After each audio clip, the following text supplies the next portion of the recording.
नमस्कार, मैं श्यामगिरी। आप देख रहे हैं टीएफडी इंडिया न्यूज 24। टीएफडी इंडिया न्यूज 24 में आप सभी दर्शकों का स्वागत है। देश की राजनीति जिस गति से बढ़ रही है और जिस दिशा में जा रही है, वाकई चौंकाने वाली भी है। और ऐसी राजनीति तो आजादी के बाद देखने को नहीं मिली थी, जो 12 सालों में नरेंद्र मोदी के कार्यकाल में देखने को मिल गई।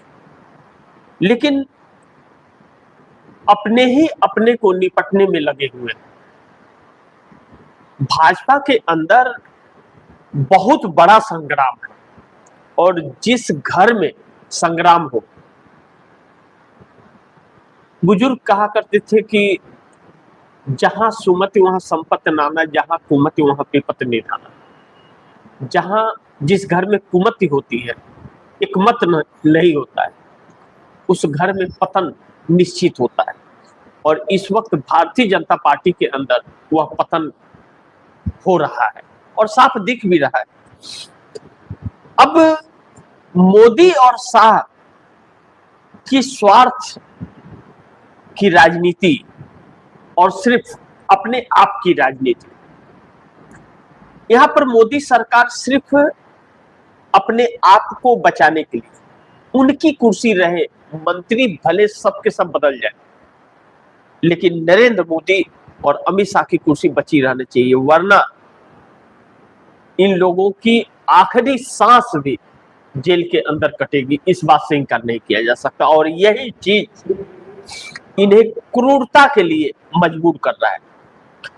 लेकिन नितिन गडकरी ने जो बयान नागपुर में दिया, बड़ी महत्वपूर्ण रहा। आप दर्शकों को नितिन गडकरी का वह बयान जरूर सुनना चाहिए। बहुत कुछ तस्वीरें आप दर्शकों के आंखों के सामने आकर के खड़ी हो जाएगी। नितिन गडकरी ने जिस लहजे में और जिस तरह कहा, उससे इशारे बहुत साफ है, जिस पर हम लोग चर्चा करेंगे। नितिन गडकरी ने कहा कि अब ज्यादा काम नहीं कर सकता, अब ज्यादा काम नहीं कर सकता।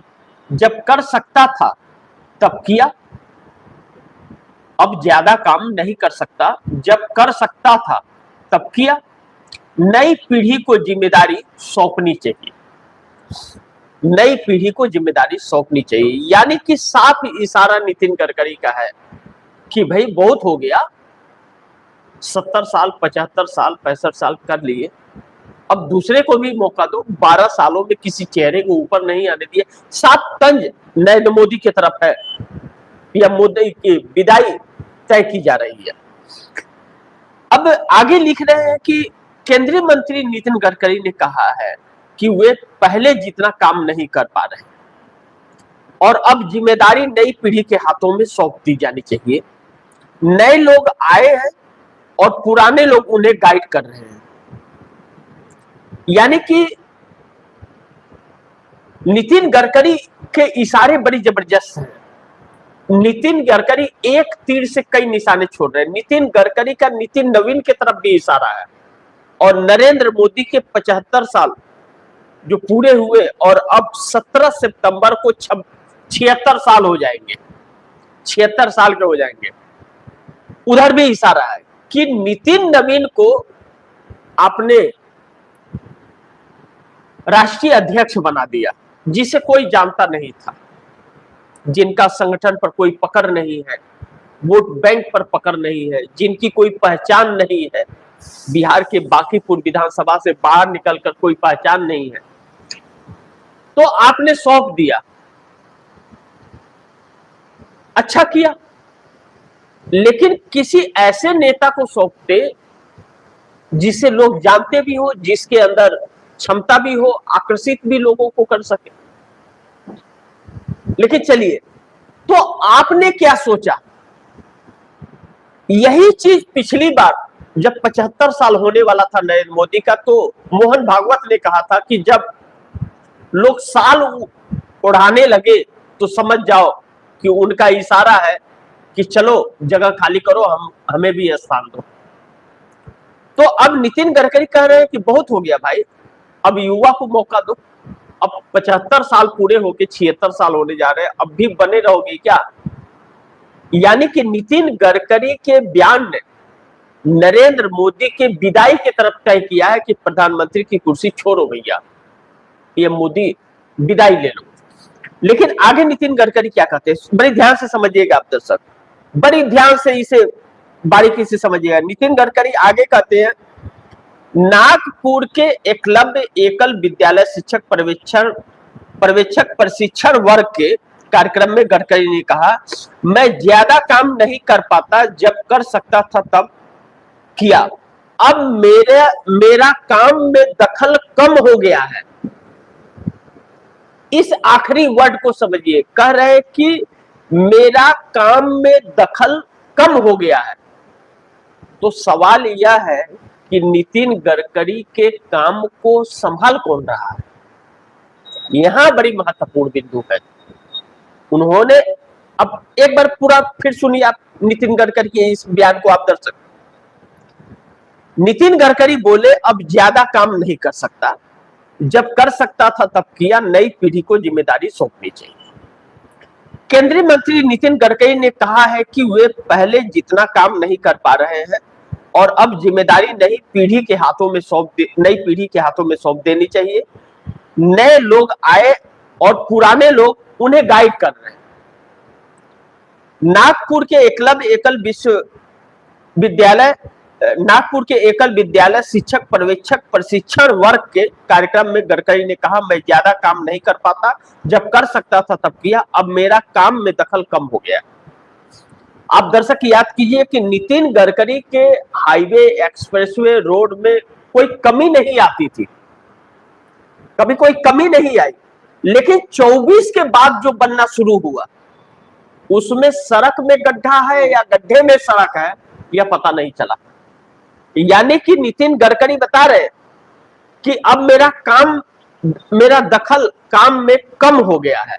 यानी कि अब उनकी निगरानी में सब कुछ नहीं, वो मूर्ति बने हुए हैं मंत्री, लेकिन उनका चल नहीं रहा है, चल किसी और का रहा है, साफ इशारा कर रहे हैं। अब ऐसे में एक बात तो तय है कि नितिन गडकरी की छुट्टी होने वाली है, लेकिन यह भी तय हो गया कि कहीं ऐसा तो नहीं कि आरएसएस के बड़ी खास कहे जाते हैं नितिन गडकरी, आरएसएस कहीं नरेंद्र मोदी की विदाई की तारीख तो तय नहीं कर चुका है कि नितिन गडकरी नरेंद्र मोदी से छोटे हैं उम्र में, नरेंद्र मोदी का ज्यादा उम्र है और नितिन गडकरी का कम। नितिन गडकरी को इसलिए निपटाया जा रहा था कि अमित शाह का विकल्प न बन जाए, लेकिन यहां तो लगता है कि नितिन गडकरी के जरिए मोदी को निपटाने की, क्योंकि अगर मोदी को हटाया जाता है तो अमित शाह के नाम पर एनडीए गठबंधन के घटक दल समर्थन नहीं करेंगे, लेकिन नितिन गडकरी के नाम पर जरूर कर देंगे। आरएसएस के दिमाग में दो व्यक्ति चल रहे हैं मोदी के विकल्प, देवेंद्र फडणवीस और नितिन गडकरी, लेकिन देवेंद्र फडणवीस को एनडीए गठबंधन के सहयोगी दल हिचकेंगे, लेकिन नितिन गडकरी को नहीं। लेकिन नितिन गडकरी मोदी के हटाने के पहले इस्तीफा देकर के निकलेंगे और 4 दिन के दौरे पर मोहन भागवत अमेरिका गए हैं। अमेरिका से वापस आने के बाद खेल दिल्ली की राजनीति में शुरू होने जा रही है। अब ऐलान नितिन गडकरी ने यह विदाई का कर दिया है मोदी के, लेकिन दूसरी तरफ एक इसे बड़ी ध्यान से समझना की जरूरत है कि सुब्रमण्यम स्वामी ने यह कहा था प्रधानमंत्री का चेहरा बदल देना चाहिए, लेकिन बहुत लेट हो गया, बर्बादी तो हो चुकी है और बहुत बड़ी बर्बादी हो चुकी है। तभी तो शुगर, चीनी 75 रुपया किलो हो गया, कहीं 100 रुपया के भी पार जाने लगा। क्या नितिन गडकरी ने संकेत दिया है प्रधानमंत्री मोदी के इस्तीफे का कि अब उनका इस्तीफा हो जाएगा? क्या नितिन गडकरी के इस बयान से यह अर्थ भी निकल रहा है? आप दर्शक ध्यान से समझिए। नितिन गडकरी को निकालने के लिए नरेंद्र मोदी ने जिस तरह से प्रयास किए कैबिनेट विस्तार के जरिए, जेनजी आंदोलन की वजह से वह सब कुछ चौपट हो गया। नहीं तो 29 जून को कैबिनेट विस्तार होना था, उसी में नितिन गडकरी को निपटाना था और राजनाथ सिंह को। लेकिन 29 जून को कैबिनेट विस्तार नहीं हो पाया क्योंकि डीएमके और शरद पवार आने वाले थे एनडीए के अंदर। उस वक्त तक वह आ नहीं पाए, जेन जी आंदोलन शुरू हो गया। लेकिन 20 जुलाई को जेन जी आंदोलन ने जो रूप अख्तियार किया, वह रूप ऐसा रहा कि पहली बार कोई आंदोलन संसद के गेट तक पहुंच गया और प्रधानमंत्री मोदी और अमित शाह को भागना पड़ा। और उसी दिन पार्लियामेंट सेशन शुरू हुआ। अब 20 जुलाई से लेकर के और 13 अगस्त तक मोदी और शाह पार्लियामेंट के अंदर नहीं आए। पार्लियामेंट में, संसद के अंदर अपने दफ्तर में तो गए, लेकिन संसद के अंदर नहीं आए महापंचायत में। अब पूरा सेशन मानसून का ऐसे ही निकल गया। यह इतिहास में पहली बार हुआ है कि कोई प्रधानमंत्री और गृह मंत्री पूरा मानसून सेशन वह संसद के अंदर न आया हो। यह एक काले इतिहास के पन्नों में दर्ज हो गया। वैसे भी मोदी के हर काले कारनामे ही दर्ज हो रहे हैं। कुछ ऐसा दर्ज नहीं अभी तक हुआ जिसको लेकर के लोग एक नसीहत दे सके। लेकिन नसीहत देंगे कि क्या तुमको भी मोदी बनना है क्या? यह बात हमेशा लोग कहते रहेंगे। अब बच्चे भी मजाक उड़ाए, ऐसा प्रधानमंत्री पहली बार हुआ है। और गृह मंत्री को लेकर के भी इस्तीफे के लिए इतना विपक्ष हमलावर रहे, यह भी पहली बार हुआ है। यानी कि हर चीज पहली बार नरेंद्र मोदी के कार्यकाल में हो रहा है। दूसरा बड़ी महत्वपूर्ण है कि आरएसएस के ऊपर भारतीय जनता पार्टी के 240 सांसदों में तकरीबन 150 सांसदों का प्रेशर और दबाव लगातार बढ़ रहा है मोदी और शाह के इस्तीफे को लेकर के। भारतीय जनता पार्टी के अंदर एक भगदड़ वाली परिस्थिति लगातार मच रही है, क्योंकि अपने ही उनके जो सांसद है, उनकी संसदीय दल की बैठक मोदी ने नहीं बुलाई और उसमें मोदी को लेकर के बहुत हुआ है। लेकिन एक बात बहुत अहम हुई है। नरेंद्र मोदी की एक बैठक में, जिस कैबिनेट बैठक में अमित शाह गायब रहे, उस बैठक के अंदर एक तस्वीर आई है मोदी टीम की, जिसमें से अमित शाह की उस टीम में तस्वीर नहीं है, बगैर अमित शाह की वो तस्वीर है। यानी कि मोदी ने अपना टीम अमित शाह के बगैर बांधते हुए नजर आ रहे हैं। और दूसरी एक बड़ी महत्वपूर्ण की, मोदी के कैबिनेट की बैठक के अंदर अमित शाह के इस्तीफे पर चर्चा बड़ी जोर शोर से हुई है और उनके इस्तीफे की बात कही गई है। यानी कि मोदी और शाह के अंदर भी सब कुछ ठीक नहीं चल रहा है। शाह अगर, अब कहा यह जा रहा है कि अमित शाह अगर डिलिमिटेशन के लिए 362 सांसद जुटाने में सफल हो गए, फिर तो अमित शाह का इस्तीफा नहीं होगा, और नहीं हुए तो इस्तीफा हो जाएगा। लेकिन नितिन गडकरी के बयान ने इस प्लान को भी चौपट कर दिया। नितिन गडकरी के बयान ने डायरेक्ट पीएम मोदी के इस्तीफा और विदाई की संकेत दे दिए कि अब नरेंद्र मोदी घातक हो गए, अब नरेंद्र मोदी की जरूरत नहीं, अब मार्गदर्शक मंडल में वह जाए। और 75 साल का जो नियम उन्होंने लगाया था वह पार हो गया उनका। और आरएसएस अब नरेंद्र मोदी को 100% हटाने वाला है, इसमें कोई शक नहीं है। अब दूसरी महत्वपूर्ण बिंदु, इस पर चर्चा करना जरूरी है। यह सारी चीजें क्यों हो रही है, इसका एक आकलन आप दर्शकों को बताऊंगा। पिछले दिनों राहुल गांधी के जो कार्यक्रम हुए हैं, छात्रों की गूंज और महिलाओं की गूंज, यह दो कार्यक्रम, छात्रों की गूंज कोटा में हुआ, देहरादून में हुआ, इलाहाबाद में हुआ, और महिलाओं की गूंज पुणे में हुआ। महिलाओं की एक गूंज और छात्रों की गूंज 3 हुआ। अभी 4 ही कार्यक्रम हुए हैं राहुल गांधी के, जबकि बहुत सारे कार्यक्रम अभी करने हैं। 800 शहरों में कार्यक्रम करने का यह पूरा शेड्यूल है। जेनजी युवा पीढ़ी और महिला जिस तरह से राहुल गांधी की तरफ मुड़ रहे हैं, आप दर्शक याद कीजिए, आप दर्शकों को बताऊं कि लोकसभा चुनाव 2024 के अंदर भारतीय जनता पार्टी को 23 करोड़ 59 लाख वोट मिले थे, जिसमें 10 करोड़ महिला और युवा बताए जाते हैं। इस तरह की चर्चा है और यह पूरे 10 करोड़ वोटर कांग्रेस की तरफ शिफ्ट होते हुए मोदी सरकार को नजर आ रहे हैं। कांग्रेस को 13,67,000 वोट टोटल मिले थे 2024 में।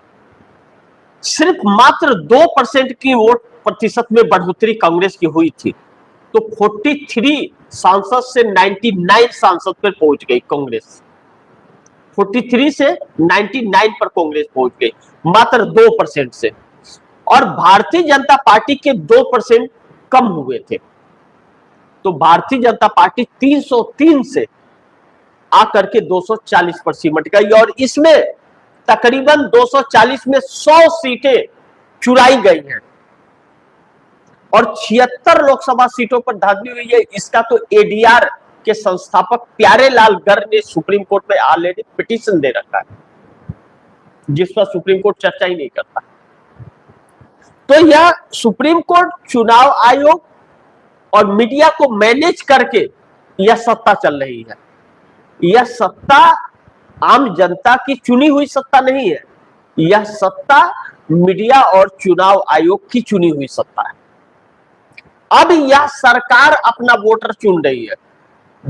वोटर इस देश का सरकार नहीं चुन रहा है, सरकार वोटर चुन रही है कि कौन वोटर होगा कौन नहीं होगा।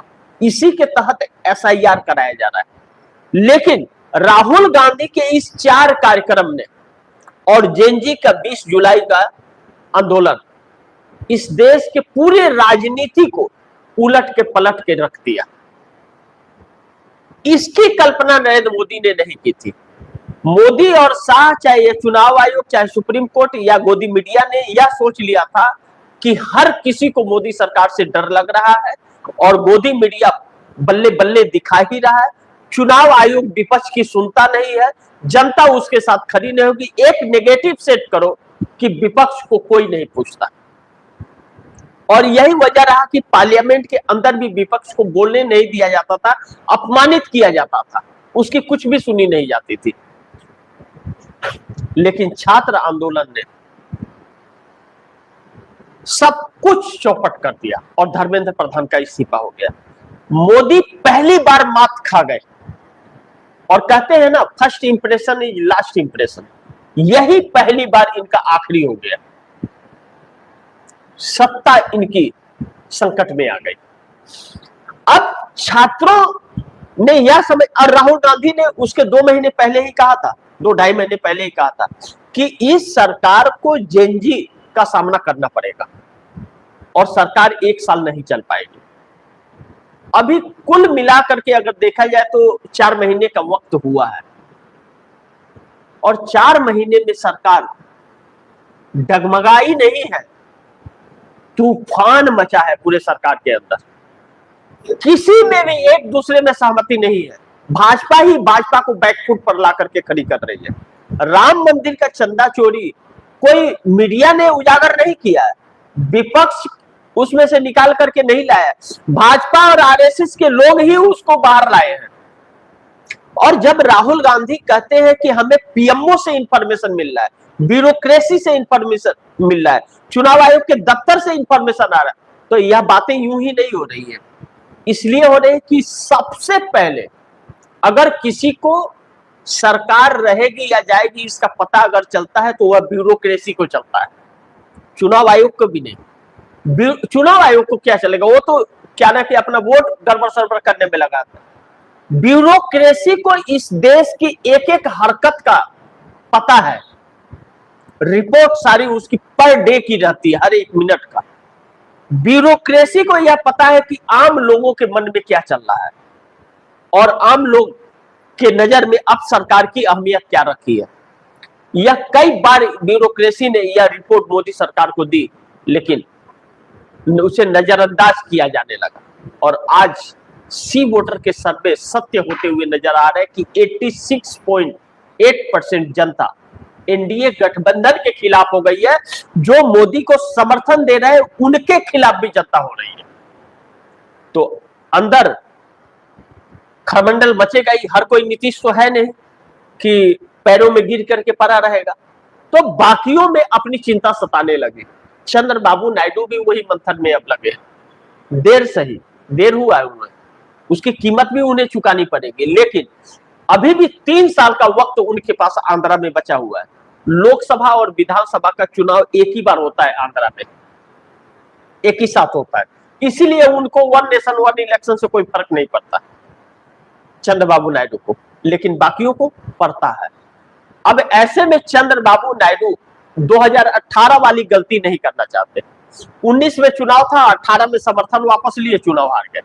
लोगों ने कहा कि यह तो चुनाव जीतने के लिए अलग हुए हैं, लेकिन इस बार 3 साल का वक्त है और 3 साल का वक्त चंद्रबाबू नायडू अपने बेटे नारा लोकेश को सीएम के रूप में देना चाहते हैं, खुद इस्तीफा देना चाहते हैं। लेकिन नरेंद्र मोदी की वजह से और अमित शाह की वजह से उनके बेटे भी फंस गए। वहां पर छात्र आंदोलन नारा लोकेश का इस्तीफा मांग रहा है। चंद्रबाबू नायडू की बेटी नारा लोकेश ही शिक्षा मंत्री है। अब ऐसे में मोदी के चक्कर में फंस गए। अल्टीमेटम पर अल्टीमेटम दिए, लेकिन उस अल्टीमेटम का क्या मतलब जिस पर कोई फैसला ना हो सके। तो चंद्रबाबू नायडू भी चक्कर में घिरे हुए हैं। अब भारतीय जनता पार्टी के अंदर नितिन गडकरी के बयान से अब अगर मोदी की विदाई तय होती, विदाई तो वैसे भी होनी है, आज या कल 5 सितंबर को छात्र फिर सड़क पर आने की फिराक में है। अगर सड़क पर आ गए तो मोदी का क्या होगा, यह सोच करके भी इन लोगों की रूह कांप रही है। तो अब कैबिनेट विस्तार की कोशिश की जा रही है। कैबिनेट विस्तार कितना सफल हो पाएगा या अटल बिहारी वाजपेयी वाला हाल होने जा रहा है, यह देखना बहुत होगा। लेकिन एक चीज तो नितिन गडकरी ने यह साफ कर दिया कि अब पीएम मोदी की विदाई 20 सितंबर तक निश्चित हो सकती है, संकेत यही मिल रहे हैं। अब थोड़ा इंतजार कीजिए, बहुत कुछ देश के सामने आने वाला है। ऐसे में आप दर्शकों की क्या राय है, क्या सुझाव है, कमेंट बॉक्स में जरूर दीजिएगा। इस खबर को ज्यादा से ज्यादा शेयर कीजिएगा, अपने दोस्तों को भी कहिएगा आगे शेयर करें। और आपने टीएफडी इंडिया न्यूज़ 24 को सब्सक्राइब नहीं किया, सब्सक्राइब कर लीजिए, अपने दोस्तों को भी कहिएगा सब्सक्राइब करें। मिलते हैं अगली खबर के साथ, तब तक के लिए नमस्कार।